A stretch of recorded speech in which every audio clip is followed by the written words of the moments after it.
Imagine waking up tomorrow morning feeling truly rested.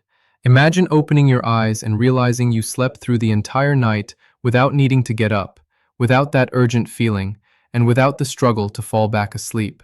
Imagine having enough energy to play with your grandkids, to work in your garden, or simply to enjoy your coffee with a smile on your face. It sounds like a dream, doesn't it? For many of us over 60, sleep has become a battleground. But I want to tell you something very important right now. It doesn't have to be this way. Your body is capable of amazing things, no matter your age. Today, I'm going to share with you a very specific, gentle routine. It is not just about moving your body. It is about signaling to your nervous system that it is safe to rest.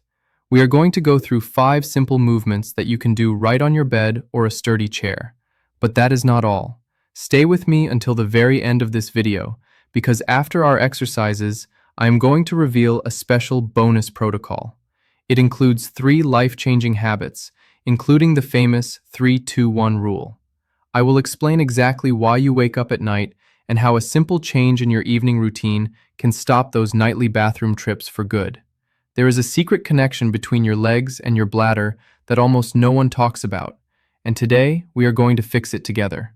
So, find a comfortable spot, take a deep breath, and let's reclaim your sleep. Exercise number 5, the ankle pump. Let's begin gently. We are starting with exercise number 5. I call this the circulation booster. You see, throughout the day, gravity pulls fluids down into our legs. If you have ever noticed your ankles looking a bit swollen in the evening, that is exactly what I am talking about. This fluid sits there, and when you lie down to sleep, it travels back to your kidneys, which then turns it into urine. This is one of the main reasons you wake up needing the bathroom. We need to help move that fluid before you go to sleep. Sit comfortably with your legs extended or lie down on your back. We are simply going to point your toes away from you, like you are pressing down on the gas pedal of a car. Press it down, feel the stretch in the top of your foot. Good. Now pull your toes back toward your shin, as far as they can go comfortably. Feel that stretch in your calf muscle? That is the key. Your calf muscle is often called your second heart. Every time you flex it, you are pumping blood and fluid back up towards your upper body so it can be processed while you are still awake. Let's do this together, slowly and rhythmically. Point and flex. Point and flex. Don't rush. This isn't a race. Imagine a gentle wave moving through your legs. Keep going. While you do this, breathe. Inhale as you point, exhale as you flex. We want to do this for about a minute. You might feel a little warmth starting in your lower legs. That is a great sign. It means the circulation is waking up. It means you are taking control of your body's plumbing system. Relax your shoulders. Unclench your jaw. Just focus on your ankles. Point and flex. Excellent. If you feel a little cramping, just stop, shake your leg gently, and start again with a smaller range of motion. Listen to your body. You are doing a wonderful job. My friends, while you are finishing up those ankle pumps, I have a small favor to ask. If you are finding this video helpful, or if you simply believe in taking a natural approach to your health, please take a moment to click that like button below the video. And if you haven't already, please subscribe to the channel. It is a small click for you, but it means the world to our community. It helps this video reach other seniors who are struggling with sleep and pain, just like we were. Thank you so much for your support. Exercise number 4, the single knee hug. Now, let's move on to exercise number 4. We call this the single knee hug. This movement is fantastic for releasing tension in the lower back and the hips.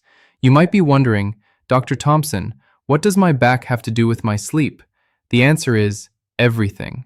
When your lower back is tight, it compresses the nerves that travel to your pelvic area. A tight back keeps your body in a state of low-level stress, which makes deep sleep impossible. Lie flat on your back. If you need a pillow under your head for comfort, that is perfectly fine. Keep your left leg straight out on the bed. Now, slowly, gently, bring your right knee up towards your chest. Take your hands and interlace your fingers around your shin, just below the knee. If you can't reach your shin, you can hold the back of your thigh. That is safer for your knees anyway. Now, gently pull that knee closer to your chest. Do not force it. You should feel a gentle stretch in your lower back and your right buttock. Hold it there. Breathe into that tightness. Imagine your breath traveling down to your lower back, softening the muscles. Hold for a few seconds, and slowly release the leg back down to the bed. Now let's switch sides. Bring your left knee up. Hold the back of the thigh. Pull it gently towards your heart. Close your eyes if you like. Feel the relief in your spine. We are going to alternate sides. Right leg up, hug, and release. Left leg up, hug, and release. Move slowly. Imagine you are moving through water. There is no rush. We are telling your nervous system that the day is over. There is nowhere else you need to be. There is nothing else you need to do right now except care for yourself. If you have had a hip replacement or have hip pain, please be very gentle. Only go as far as feels good. Pain is not the goal. Relief is the goal. Exercise number 3, the gentle hamstring glide. Moving right along to exercise number 3. This one is called the gentle hamstring glide. Tight hamstrings, those big muscles in the back of your thighs, are an epidemic among seniors. When we sit a lot, they get short and tight. And when they are tight, they pull on your pelvis, tilting it in a way that can actually put pressure on your bladder. By lengthening these muscles, we create more space in the pelvic area and relax the entire lower body. For this one, you can stay lying down. Keep your left leg bent with your foot flat on the bed to protect your back. Now, lift your right leg up towards the ceiling. You do not need to get it perfectly straight. A bend in the knee is absolutely fine. Hold the back of your thigh with your hands. Now, simply extend your heel towards the ceiling. Imagine you are trying to push a button on the ceiling with your heel. You will feel a stretch down the back of your leg. Hold it for a moment, and then relax the knee. Let's repeat that motion on the same leg. Extend the heel up, feel the stretch, and relax. It's a pulsing motion. We aren't forcing a static stretch. We are gliding the nerve and the muscle. Extend, breathe out, and relax. Let's switch legs. Right foot flat on the bed. Lift the left leg up. Hold the thigh. Extend that left heel towards the ceiling. Oh, that feels good, doesn't it? It might feel tight at first, like a rusty hinge, but with each repetition, imagine you are adding oil to that hinge. It gets smoother. It gets easier. Extend and relax. Extend and relax. Do you feel that vibration or trembling in your leg? That is okay. That is just your muscles working and releasing tension. But if it hurts, lower your leg a bit. We want a sensation of good tension, not sharp pain. Exercise number 2, the reclined butterfly. We are getting closer to the end of our physical routine. Exercise number 2 is one of my personal favorites. It is called the reclined butterfly. This exercise is specifically designed to open up the hips and relax the pelvic floor muscles.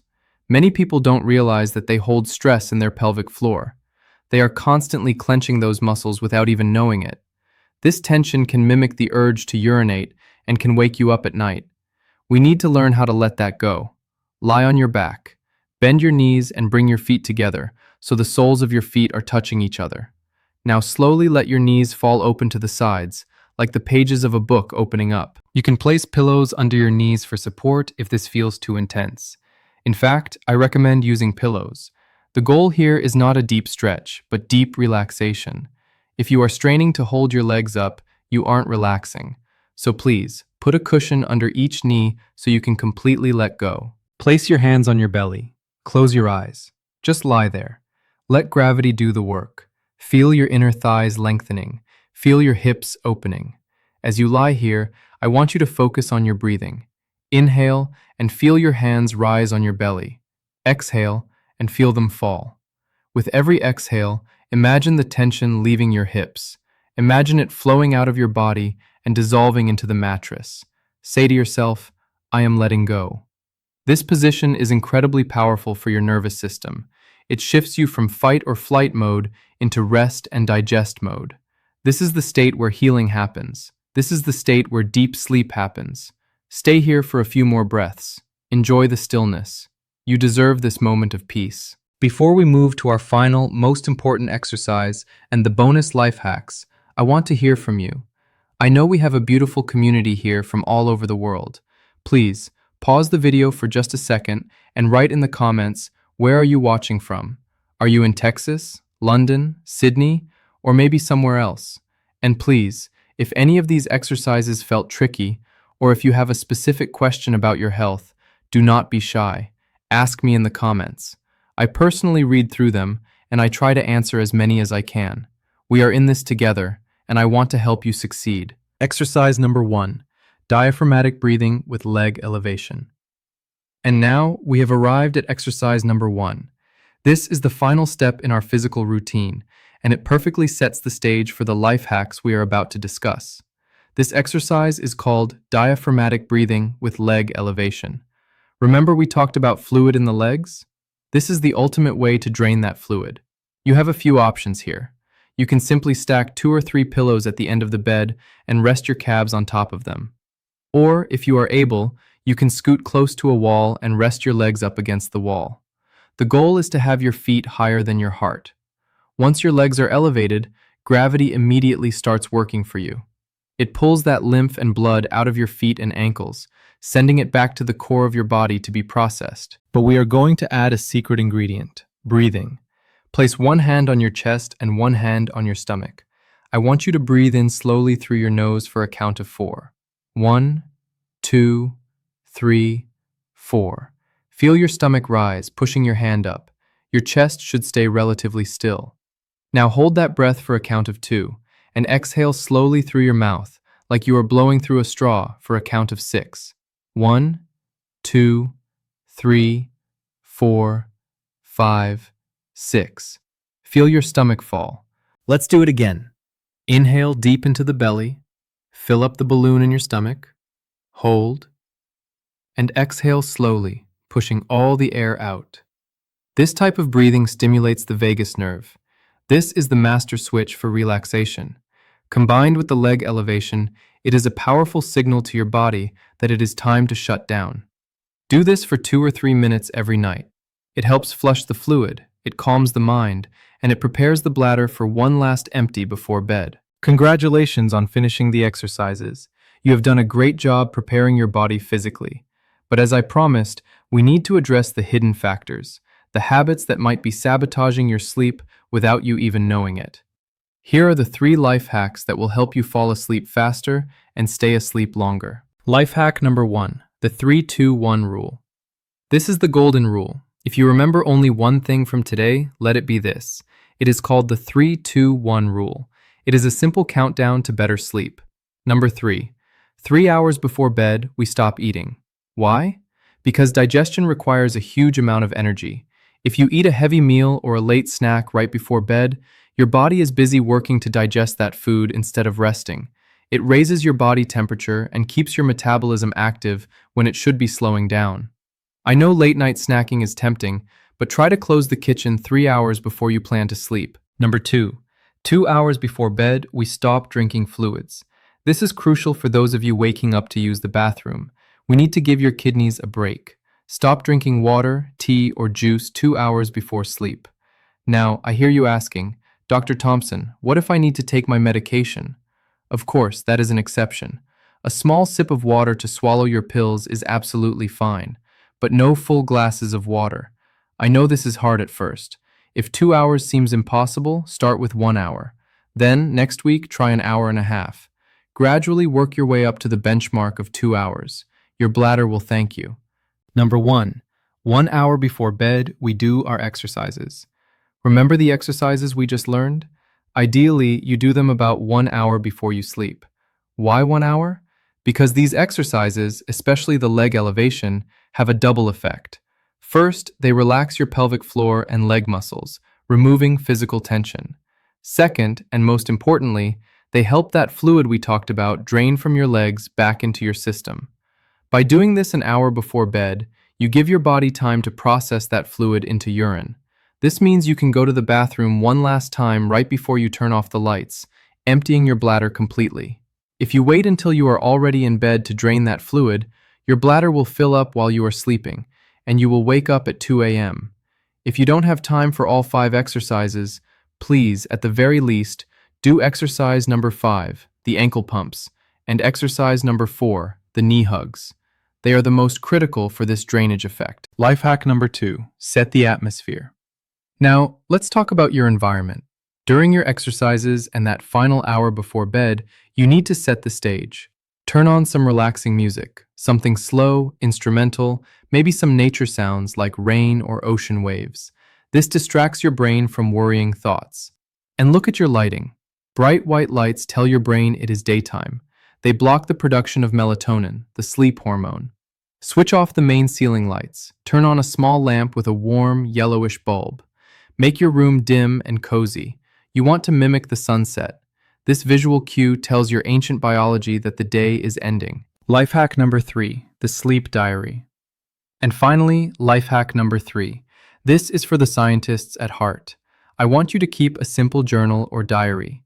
You see, we often think our health is random, but it rarely is. I want you to track your progress so you can understand what works for you and what doesn't. If you have a terrible night where you felt worse than usual, write it down. But don't just write bad sleep. Play detective. Write down what you did that day. Did you eat something spicy for dinner? Did you have an argument with a family member? Did you watch a scary movie? Did you drink coffee after lunch? You will start to see patterns. You might realize, oh, every time I eat tomato sauce, I sleep poorly. But more importantly, do this for the good days. If you wake up feeling amazing, write it down. Ask yourself, what did I do right? Did I skip my afternoon coffee? Did I go for a walk in the sunshine? Did I do my exercises fully? Did I spend time on a hobby I love that distracted me from stress? When you understand your own triggers, you become the master of your own health. You stop guessing and you start knowing. My friends, we have covered a lot today. We learned how to pump fluid out of the legs, how to release the lower back, and how to structure our evening for success with the 3-2-1 rule. I know change can be intimidating. You don't have to do everything perfectly tonight. Just pick one thing. Maybe tonight you just try the ankle pumps. Maybe tomorrow you try stopping fluids a little earlier. That is okay. Small steps lead to big destinations. The fact that you are still here, listening to me at the end of this video, tells me something very important about you. It tells me that you truly want to improve your health. It tells me you haven't given up, and that means you are already on the right path. You have the power to change how you feel. Trust your body, be patient with yourself, and keep moving forward. Thank you so much for spending this time with me. I wish you a peaceful, unbroken, and restorative sleep tonight.